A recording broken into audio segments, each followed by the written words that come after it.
Production and distribution of City Club forums on IdeaStream Public Media are made possible by PNC and the United Black Fund of Greater Cleveland, Incorporated.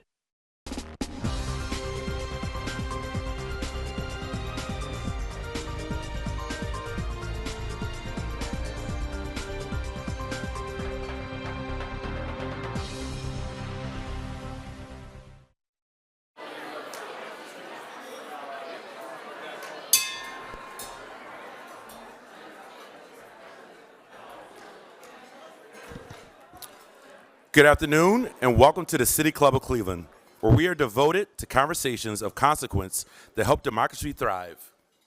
It's Friday, June 7th, and I'm Ricky Smith, the founder of the nonprofit Random Acts of Kindness Everywhere. It's my privilege to introduce today's forum and our invited guests joining us on stage. Daniel R. Kerr, Assistant Professor of History at American University and the author of his latest book, Derelict Paradise, Homelessness and Urban Development in Cleveland, Ohio. This book expertly outlines the history of homelessness in Cleveland and its deep roots in shifting ground to urban labor, markets, downtown development, the criminal justice system, and notion of the undeserving poor, to name a few. Kerr carefully explains that the unhoused crisis is product of all these structures and political dynamics shaping the city, rather than the illness and inadequacies of the unhoused themselves. Since his earliest work with the Cleveland Homeless Oral History Project, Kerr has sought out ways to bring oral histories he has collected back to communities they originated from. The project shaped the core themes we've seen woven throughout Derelict Paradise. And right now, Kerr is working on the Mobilizing Against Homelessness project, which seeks to document and amplify the voices, perspectives, and analysis of those experiencing homelessness in Washington, D.C. Today, we'll learn more about the history and current efforts to address homelessness right here in Cleveland, Ohio. Moderating the conversation is Sam Allard, reporter with Axios. Prior to Axios, Sam spent decades at Cleveland Scene magazine, where he covered politics, power, and various local topics. We were co-workers for a little bit. I'll leave that part behind, what I was doing, but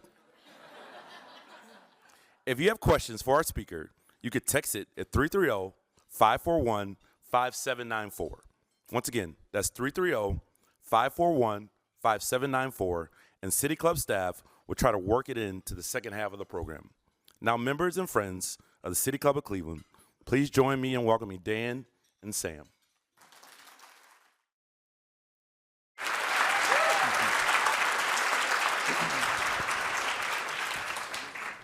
Well, we haven't been struck by lightning yet, Dan, so off to a racing start. In November of 2021, when Vince Gregoric and I at Cleveland Scene magazine, where I worked for many decades, when we were assembling the 42 best books that every Clevelander should read, I don't know if you're familiar with this, I made a somewhat audacious proclamation, which was that this book, Derelict Paradise by Dan Kerr, was the single most important title on that list of all the 42.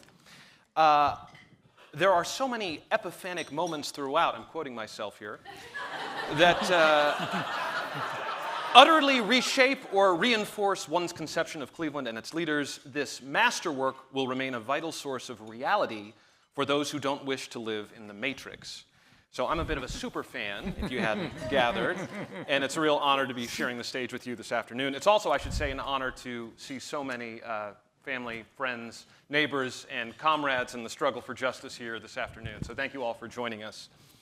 The title of the program, of course, is the title of the book, which gives us a great place to start. When I first read it, I've read it multiple times. When I first read it, I thought I was encountering this book about homelessness. And as Ricky alluded to, it's much, much more than that. It's this expansive history of 20th century Cleveland. And I'm curious, maybe to start, you could kind of set the stage for us how this book went from an oral history project into this enormous undertaking that really exposes the root causes of homelessness. Sure. I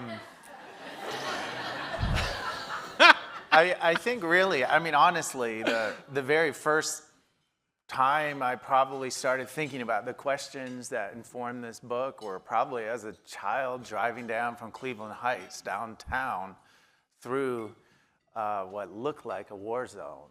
and trying to make sense of what really happened. And so, I could go on and on, but I'll just put that there. But I'd say, first of all, I was in a graduate program, and I was in, I was required to write a dissertation in history. And so certainly I was interested from the start in producing something of, historical research and I knew and I'm not going to get into all that, why, but I knew I wanted to write about the history of homelessness. And I understood that there's no way I could write that history unless I understood what homelessness was. And I had spent quite a bit of time, really, since 1992 to 96. I had been involved in various forms of activism related to homelessness. So it wasn't like I didn't know anything, but I felt like I'd moved back to Cleveland.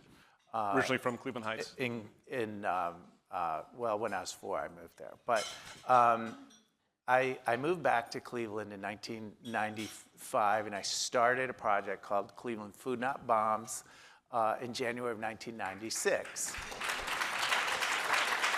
Thanks. And so we were bringing out food on a weekly basis to Cleveland Public Square.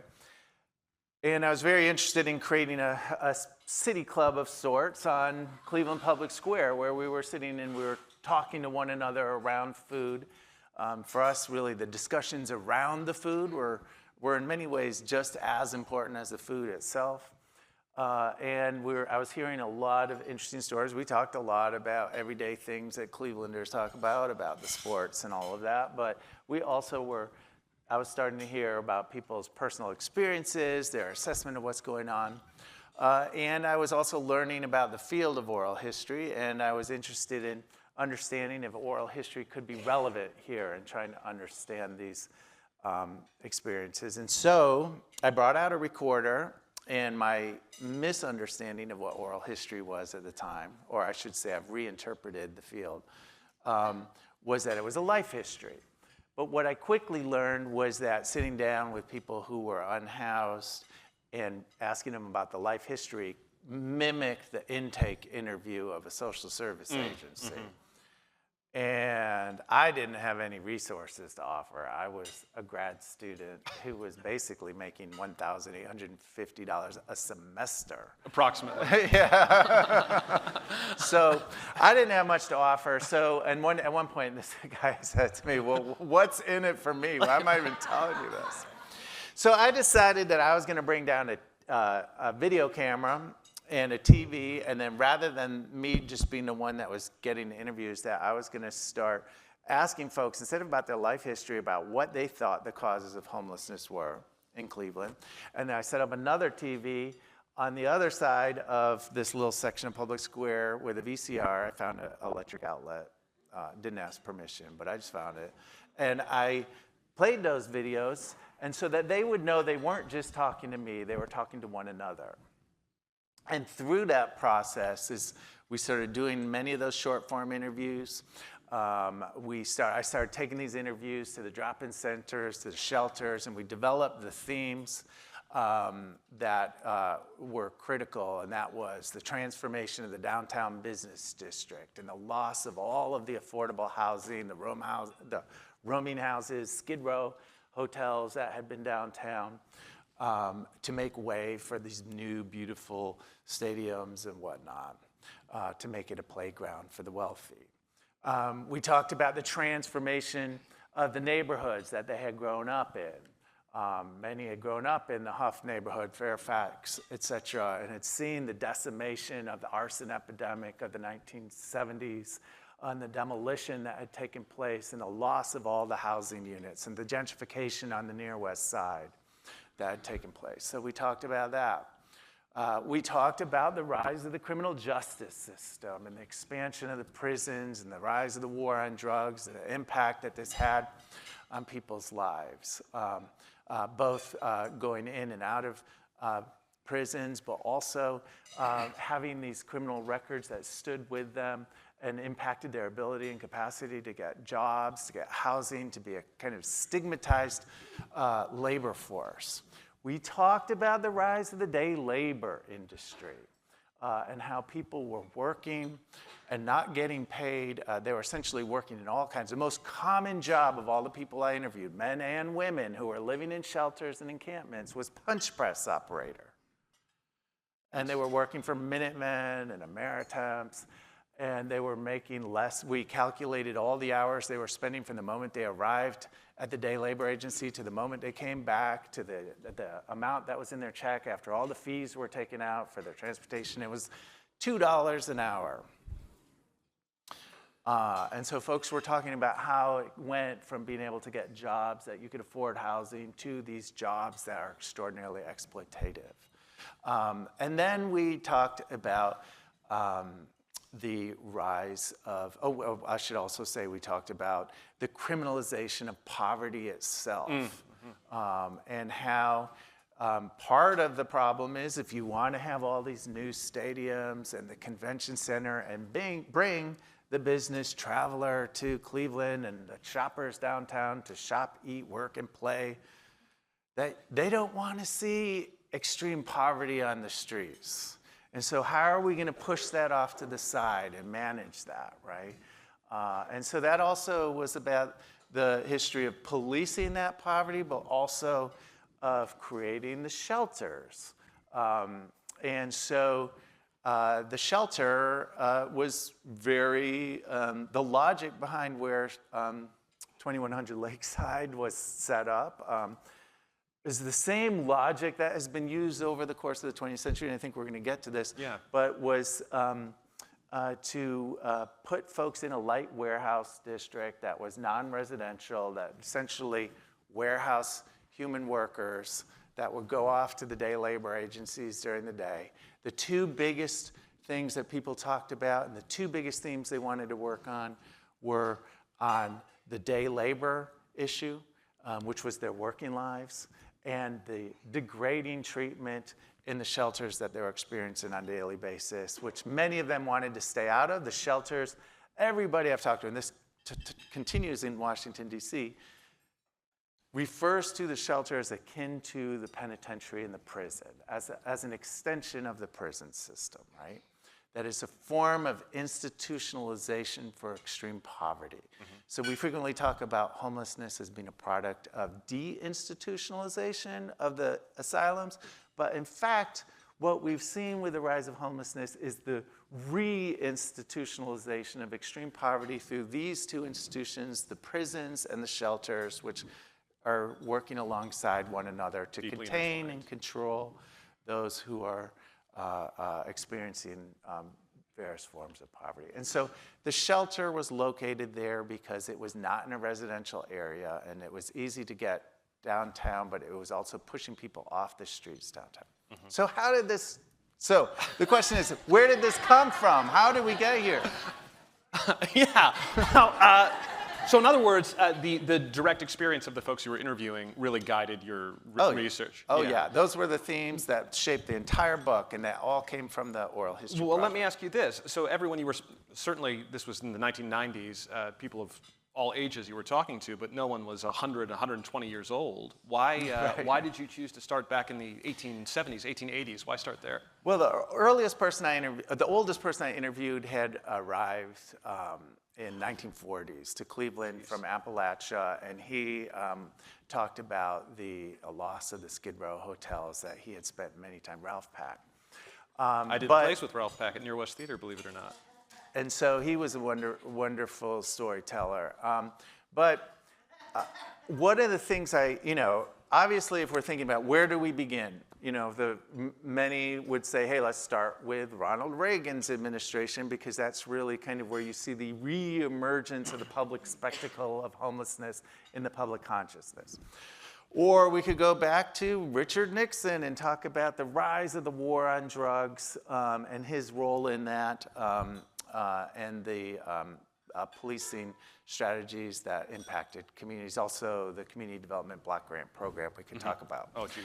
Yeah, I'm sure we wanted to do that. Or we could talk about urban renewal, Negro removal of the 1950s, slum clearance of the 1930s. We could talk about the massive tent encampments and shanty towns that existed in the 1930s and the Great Depression that many of us are aware of, the Hoovervilles. But when I was looking at the 1930s, this is where I encountered the fact that there was this shelter called the Wayfarers Lodge that is now the City of Cleveland's Department of Taxation building. And that shelter sits right across, like just more or less catty corner to 2100 Lakeside. And so I was like, where the hell did this thing come from? And I kept looking back, and it took me all the way back to 1877.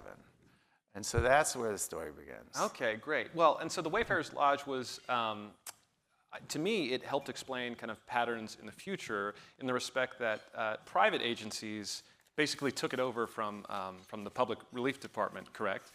Yeah, so what happened in 1877, there's this massive railroad strike all across the country. And in Pittsburgh, they were literally burning stuff down. They were burning, and the industrialists in Cleveland were freaking out. They were concerned that, and they understood that this rebellion was being led by tramps and those people who nobody knew anything about. And they were like, we have no idea who these people are. They could come down and burn down the city here. We need to get involved. And so the very first thing they did was create a Gatling gun battery, which was to protect the streets. And the very second thing they did was form the Scientific Charity Society, which was the creation of the scientific charity movement. And that, to this very day, the logic of the scientific charity movement informs basically all of our homeless social service policies. If you wanted to look at continuum of care and the role that plays at the county level, the structure of that, the logic behind that, all comes from the scientific charity movement of the 1880s. And so the idea was, prior to that, the city used to give out relief directly to people in need, and there were a series of what they called disorganized charities that were operating that usually had some sort of religious basis. But they wanted to systematize and organize, and by they I mean what was then the Board of Trade, which became the Chamber of Commerce, the business leaders. They wanted to organize it in order to, one, privatize relief. They didn't want folks to feel like they were entitled to anything, that they had to prove their worthiness of receiving relief through what became work tests, which at that time were performing at a woodlot, working at a woodlot, and that they were going to have to go to a centralized place in order to access anything, which was the shelter, the Wayfarers Lodge. And the Wayfarers Lodge was, primary role was to essentially create records on every single individual that came in to request for service, and that this is where the HMIS system comes from. But the idea was that we were going to essentially surveil this population. We wanted to know who they were, right? That we weren't going to be in a situation of not knowing the tramps anymore. And that this would then essentially, between the work test, the privatization, the institutionalized, they call this indoor charity, right? So in order to access any kinds of relief, you would have to go into the institution of the Wayfarers Lodge.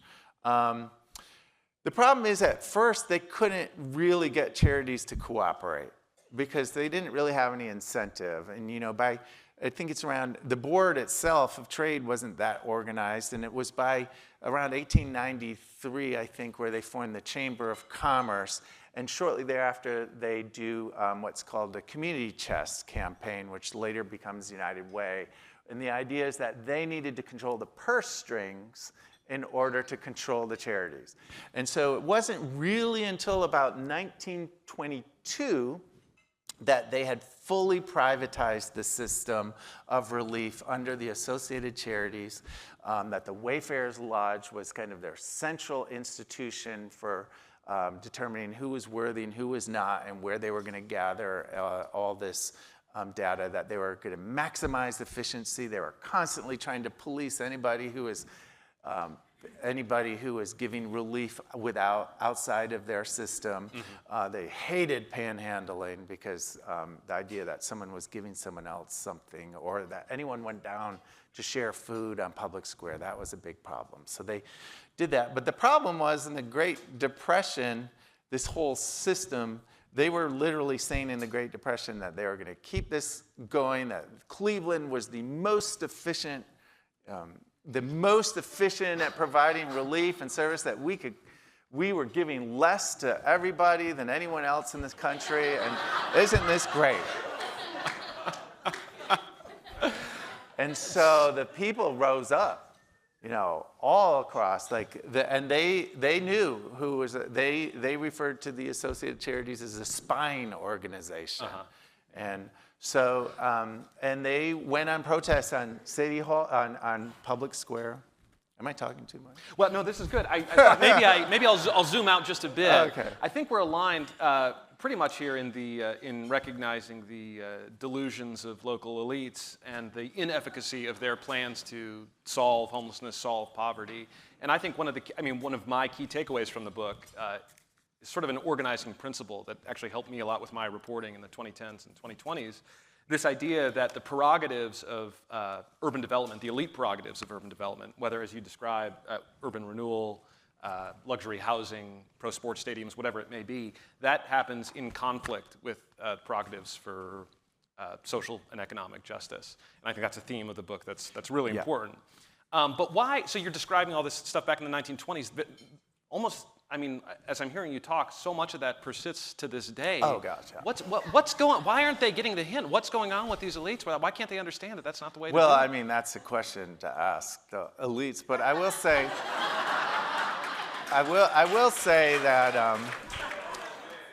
that it is remarkable. Like, we can go to there's a big recession in 1914, and it's remarkable that one of their solutions is to promote convention activity. Oh, yes. And the book itself, I kind of hinted that you were wondering, why is it named Derelict Paradise? So they, as early as 1909, where they decided that okay, let me just take one step back. First of all, take as many steps in 1903, there's a thing called the Group Plan of 1903.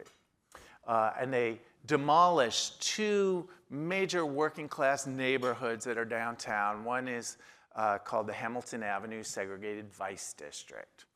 That was where there were a lot of brothels, there was a lot of gambling dens. That's exactly where City Council is today.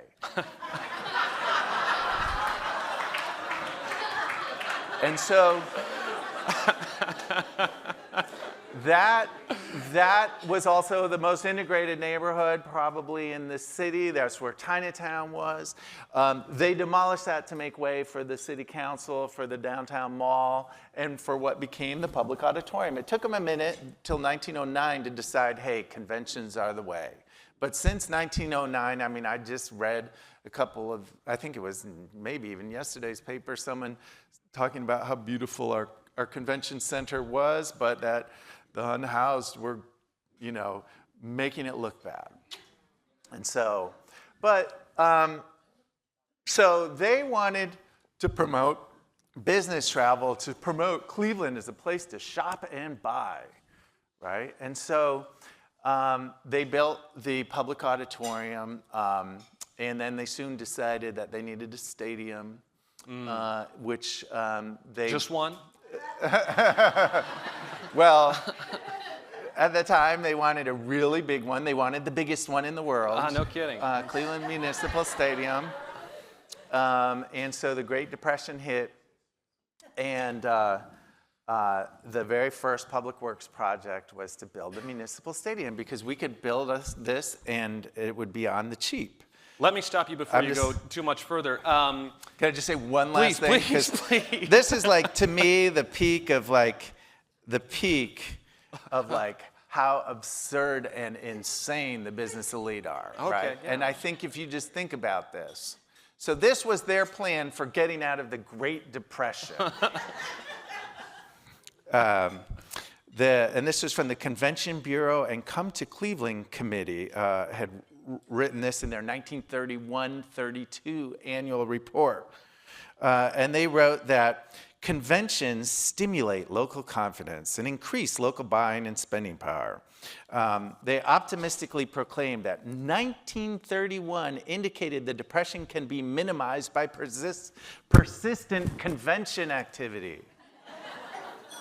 They declare that it generates millions in profits, stimulates business, and advertises and sells Cleveland. And so throughout the Great Depression, the business elite had determined that they were going to promote conventions, that they had a grand plan of setting up this Great Lakes Expo of 1936. Sure. So that's all in the book. You can read about it. But Sam has other questions. Well, listen, we want to cover a few more bases. You did mention city council, and I'm curious about your, through the 90s and early 2000s as you were doing this work, what was your relationship with public leadership, city leadership? Yeah, that's a good question. So one of my things in doing my oral history project was to say to folks, hey, we need to talk to each other first before we go to the mayor. Everybody wants to go to the mayor. And first of all, the mayor is not making the decisions in this city, in case you didn't know that. But everyone wants to go to the mayor or the city council. So my point is, and I'm not to tell someone what they should or shouldn't do, but my point was, let's talk to each other first. Let's figure out what it is we're doing, what are our issues, let's get this all together, and then we'll bring a large group of people to talk to city council. Mm-hmm. So there are two times, as I said, the two things that people wanted to deal with. So one of the things I'm doing is researching this. And in part, in researching this, I'm realizing actually these folks that I'm talking to right now aren't crazy for wanting to sleep outside of the shelter and for complaining about the shelter and the employment agencies. There's a long, deep history of tradition of this resistance to all that, and that this is what they're speaking to and really participate. Not to say that this history I don't think many folks are aware of, but that these patterns of behavior persist through the present in terms of how one has to kind of resist in order to sustain one's own well-being, right? So they wanted to fight against the degrading conditions in the shelter, and they formed a residents association. And at the time, the shelter was run and operated by the Salvation Army. Mm-hmm. And so they did a petition drive to eliminate the Salvation Army from running the shelter. And they wanted to run the shelter themselves, but they took it off.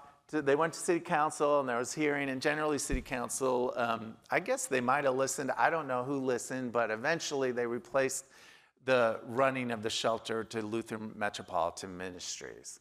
Now, that wasn't what the intent was of the folks that were organizing, but I do think that there are significant improvements if we look at the conditions of the shelter. The other thing they wanted to do was organize around the day labor issues. I'm just going to take a quick look at my watch. So we started going around, and as we started hearing the stories of the abuse that people were facing at these labor agencies, we started going around and doing a public forum not far from here. There was a conference, a convention for Jobs with Justice, and it was at a hotel. And I brought a group of day laborers to present their stories there, and then we went and sat in a luncheon. And all the people who were working those tables were working as day laborers and were living in the shelters, right?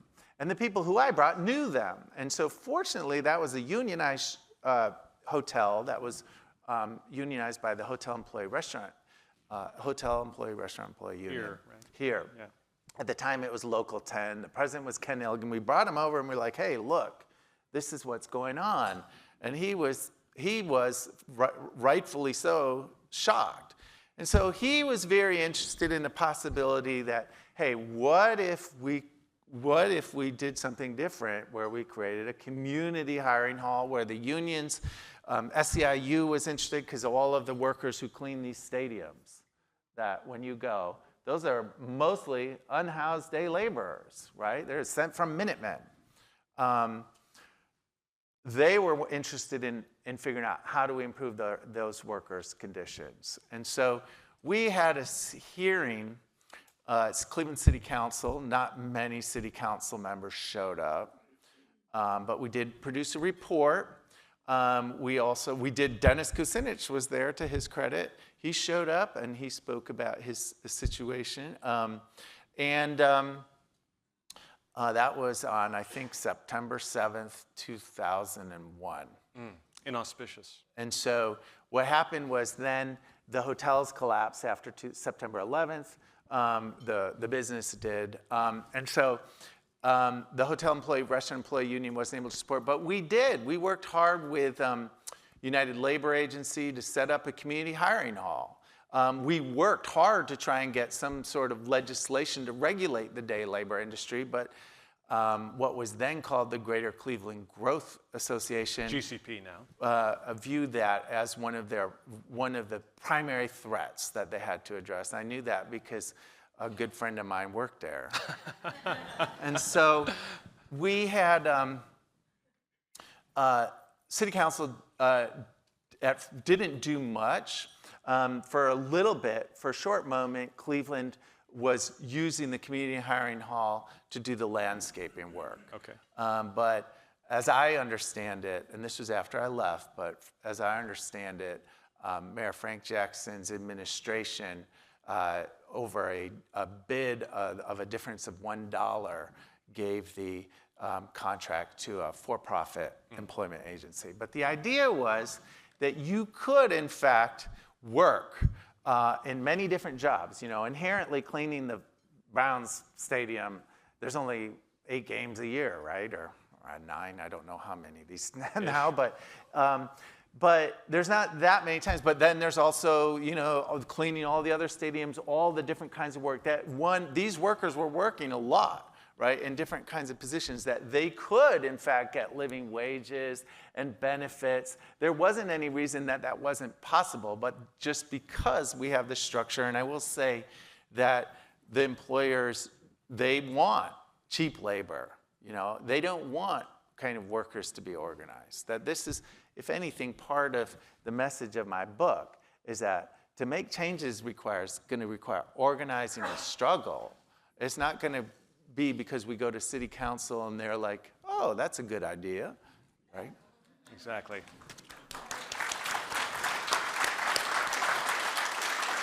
I'd like to invite the audience to begin preparing questions at this point. I'll have 1 or 2 short ones for Dan here, but then we'll be turning to you, of course. So if you have questions for Dan, begin to formulate them now. You mentioned just a moment ago that people largely aren't even aware of these issues, and you have a moment in your conclusion, which I think everyone should read, even if you don't read the whole book. But you say that the structural causes of homelessness, the things that we've been talking about, have been rendered largely invisible in our society. And in fact, you say that that invisibility has been one of the biggest and most powerful mechanisms for suppressing dissent, suppressing even conversation about it, because people don't know about it. Feel free to elaborate. Well, and you know, all of our social services are built on this notion of addressing the individual cause, right? And that goes way, way back. And you know, in the early days, it was because folks weren't able or willing to work. They didn't want to work, which wasn't true at all, but that's why they had the work test to prove the deserving or the undeserving. In the 1930s, they came up with there's a new kind of way in which they understood drinking, and they introduced the notion of alcoholism. And so by the 1940s, the woodlot is replaced by the AA meeting.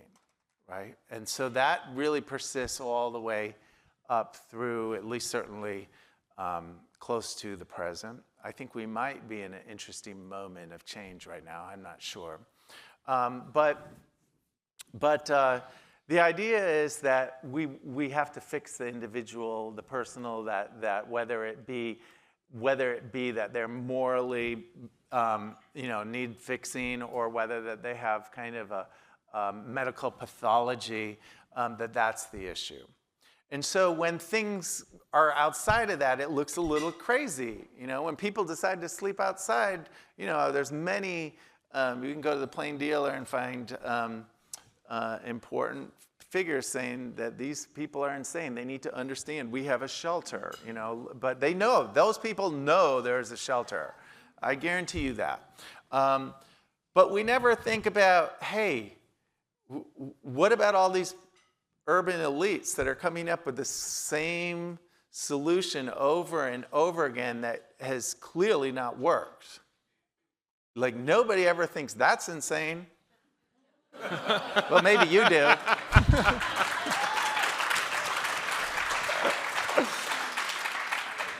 Thank you, Dan. And quickly, before we go to audience questions, could you explain to this audience of Cleveland Cavaliers fans why Steve Kerr, the head coach of the Golden State Warriors, appears in the acknowledgments of Derelict Paradise? You said a quick question. Okay, so really quickly, I guess. So first of all, he's my first cousin, my dad's brother's son. And so Steve used to play for the Cleveland Cavaliers, as some of you all remember.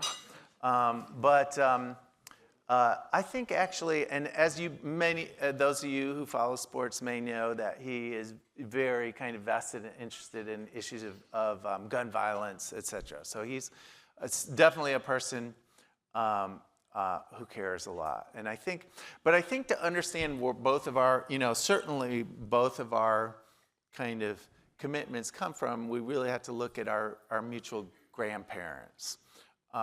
And my grandmother and grandfather met in present-day Turkey in the midst of the Armenian genocide.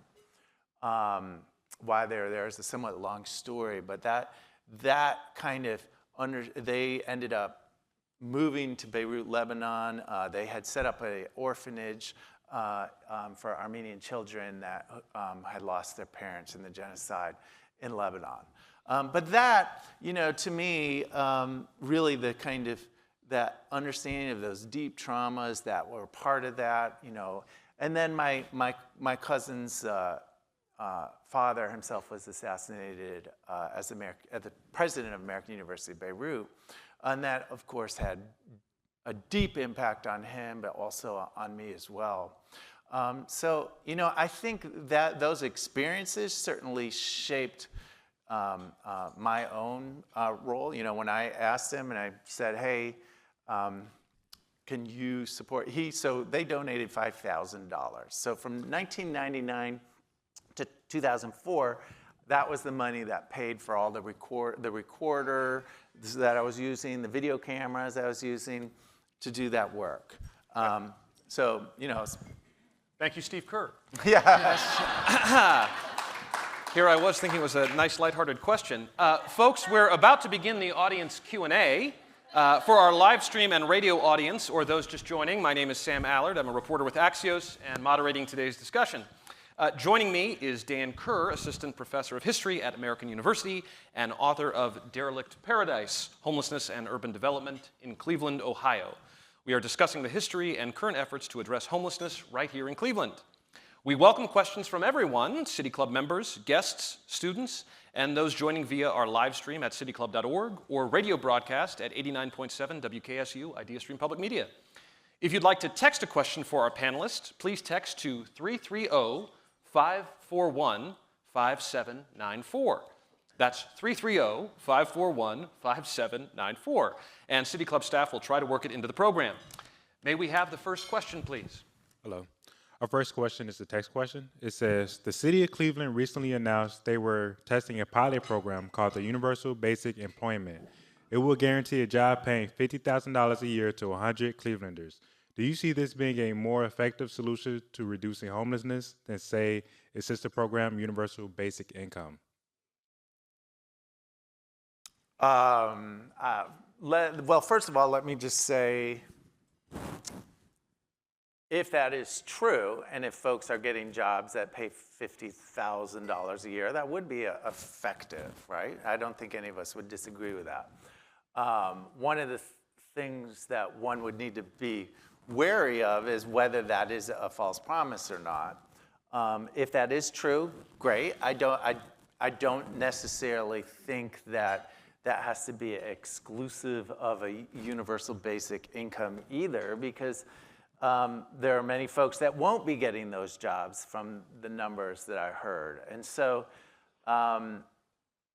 yeah, go ahead, pay folks $50,000, but also do the universal basic income so that, you know, everybody is able to afford,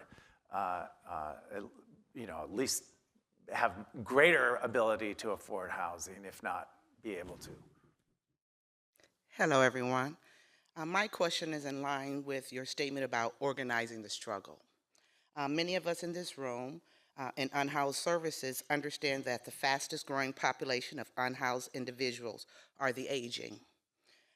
Also taking into consideration the findings of a recent AARP report, Livable Cuyahoga, by the year 2030, for the first time in this country, the largest population will be 65 years and older. What strategy would you suggest we do when working with urban developers to ensure that housing options are available to allow people to age in place within communities that they are familiar with? Sure, that's, I mean, first of all, I think, I'm thinking of Inez Killingsworth and the East Side Organizing Project and a work that they had done in the late 80s, early 90s, dealing with predatory lending predominantly with elders. But I do think that first and foremost, folks have to gather and build community and talk these issues over and figure out how they can do this together, right? That the solutions will develop out of that process, right? Like I said, I could go to city council and say, hey, I got a great idea. They're not gonna listen, right? The developer, I think we're all aware, wants to make money, wants to profit. That's, you know, not to say they might not come around to something as long as it makes a profit, right? That's what the interest is. But the people who are impacted this, they need to think, and they understand what are their own needs, right? And come together and understand that those are the things that we organize around. Those are the issues that bring us together. And then we start in all of the different places that folks are grappling with these struggles.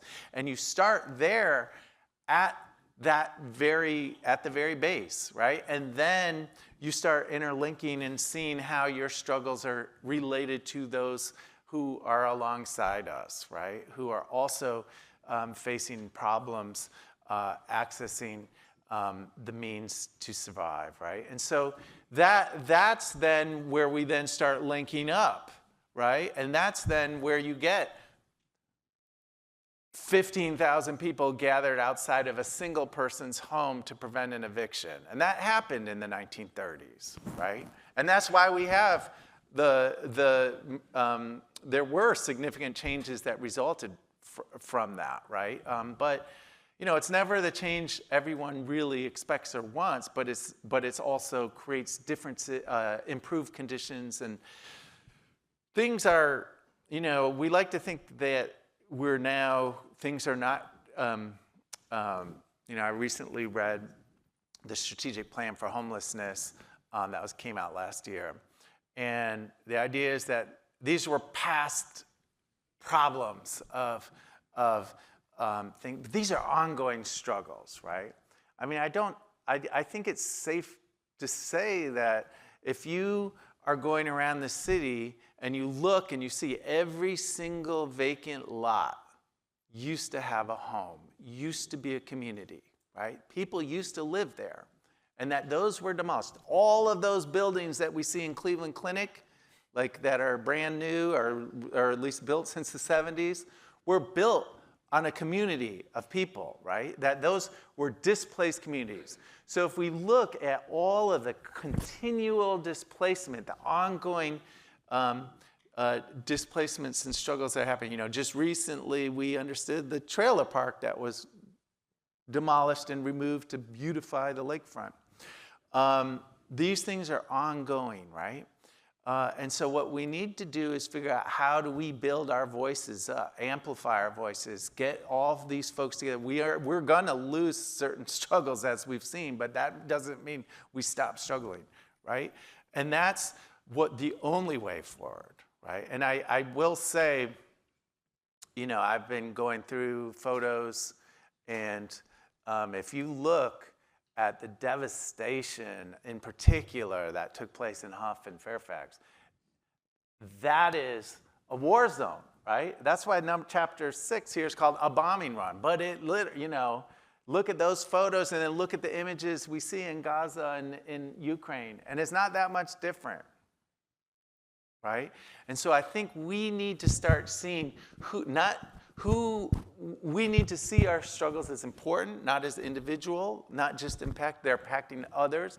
They may not be impacting you now, but they may be coming for you later, right? So we need to stick up for those who are right now in the immediate face. We need to regroup when things happen and we may have our losses and go out there and reorganize, right? But this is the only way forward, because we know for a fact that Greater Cleveland Partnership has got the ears of City Council.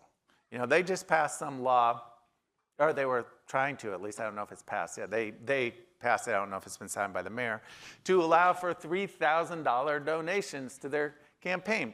We know that the median income in this city is $30,000. That means 50% of households in this city make $30,000 or less. How many of them are giving $3,000 to a city council member? Who's giving that $3,000? But they have their voices. They're going to be there, and they're going to continue to be there, but we need to make sure that we organize and from all the different spaces, whether you're elder, whether you're a returning citizen, whether you're unhoused, whether you're living in a tenant or public housing. Everybody needs, these issues impact all the folks around these different communities. So there are more of us than them.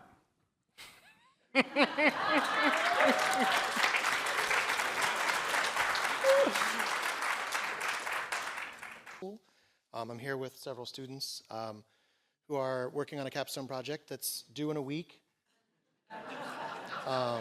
So I'm going to ask you the same question that I asked them. So you guys might want to pay attention. If he's got a good answer, if not, ignore him. But so we're looking at the North Shore Harbor project, which are you aware of that project? I'm not aware of the specifics of it, but it sounds like I could gather what it's about. It'd be building a land bridge that would be meant to sort of beautify the downtown area and make a connection between Public Square and the stadium. Oh, yes. The current I have a shore to core to shore. Is that part of that? Yeah, North Shore Harbor Connector project. But so the question we asked them for this project they're working on is, how could a project like the North Shore Harbor be used to uplift communities of Cleveland and or support underrepresented and disenfranchised members of our community? Well, good luck. The way it's framed, I think, is a very maybe difficult, if not impossible, question to answer because it assumes that there is a way. Let me just say this. That very same area was the place where the largest shanty town in the Great Depression existed, right?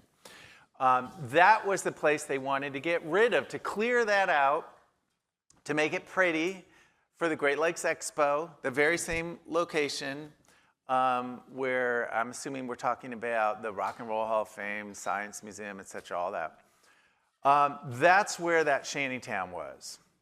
Now, on that shanty town, folks had, they had no jobs. There were like 1,000 people living there. And they were basically had gardens. They had built their shanties. They'd used their own labor to build a community that would allow them to survive without any money, right? And so they were fishing, it was like a subsistence economy. The city officials, of course, didn't like that because this was next to their new stadium.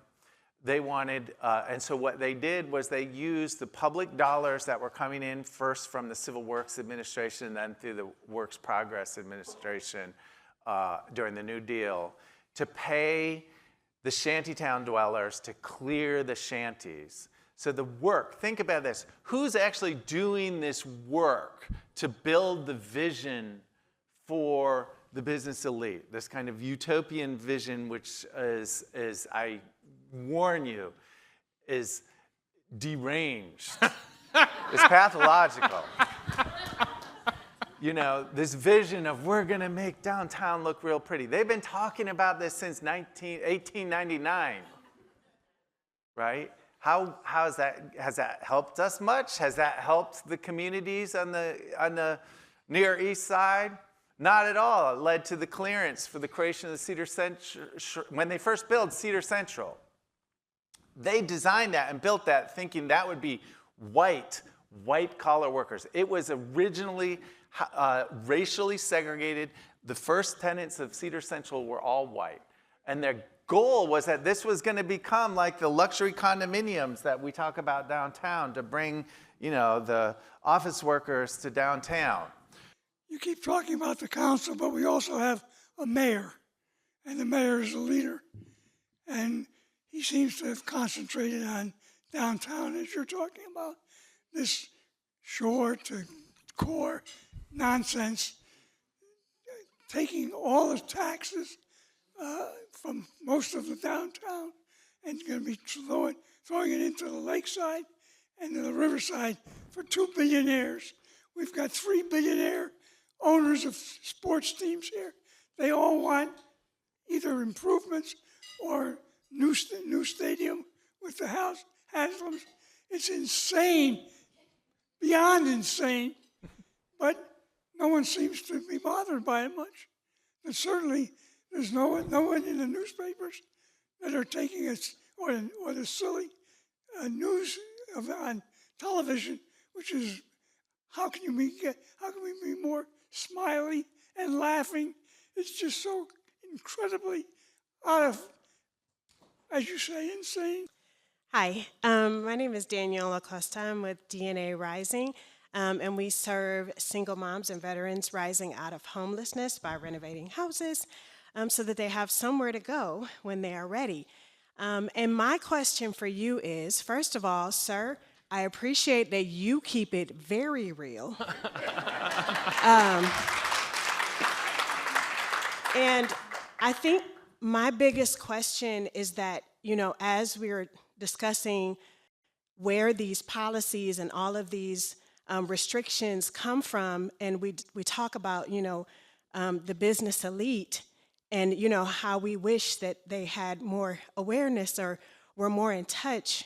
You know, we're in this room full of people that serve the homeless and have a passion for the homeless. And so, you know, obviously, I guess we might be kind of preaching to the choir. How do we reach the business elite? You said there's more of us than of them, and that is absolutely accurate. But how is there any way to gain access to the business elite? As you said, it's not the mayor that has the power and makes these decisions. And so as just a normal kind of middle class person and nonprofit president, like how do you suggest we access the business elite and say, wake up, you know, this is the reality. And so as we're talking about the business elite, I'm like, how do you even get to the 3 billionaires? Gotcha. Are you, okay. So I will just say really quickly, if you start going with large numbers of people to city council making demands, that will get the business elite's attention. I don't necessarily think that's not a place of struggle, right? But you know, we know, and we do know that we have to form some level of kind of autonomy from not being dependent on grant funding for these kinds of struggles. Because we know that the city and we've got many kind of records that people will say, if you start speaking up too much, we're going to pull your funding, right? Or we will not fund you to come to city council and complain about the way things are, because we'll do that to the business elite. That's fine, as long as they give me my $3,000 campaign donation. But fine, yeah. Yeah, go for it. Oh, no. Anyway, Dan, Kerr, Sam Mallard. I hate to cut it off here. The good news is we do have his book on sale in the Commons, and if you want to continue this conversation, it's best to do so with the book in his hand as he signs them in our library. So I hope to see you all out in the Commons. I'm Cynthia Connolly, Director of Programming here at the City Club, and forums like this one are made possible thanks to generous support from individuals like you. You can learn more about how to become a guardian of free speech at cityclub.org. Today's forum is part of the City Club's Authors in Conversation series with support from Cuyahoga Arts and Culture and the Cuyahoga County Public Library. We would also like to thank the Northeast Ohio Coalition for the Homeless for their partnership to make today's forum possible. We would like to welcome our students joining us from MC Squared STEM High School, as well as guests at the tables hosted by Church of the Redeemer, UMC, Community West Foundation, Liberty Home Mortgage, Luther Metropolitan Ministry, MC Squared STEM High School again, Northeast Ohio Coalition for the Homeless, we love our students, and the Northeast Ohio Workers Center, the Legal Aid Society of Cleveland. Thank you so much for being here. You can learn more about our upcoming forums at cityclub.org, and that brings us to the end of today's forum. Thank you once again to Sam and Dan, and to all of you. Have a great weekend. This forum is now adjourned. For information on upcoming speakers or for podcasts of the City Club, go to cityclub.org.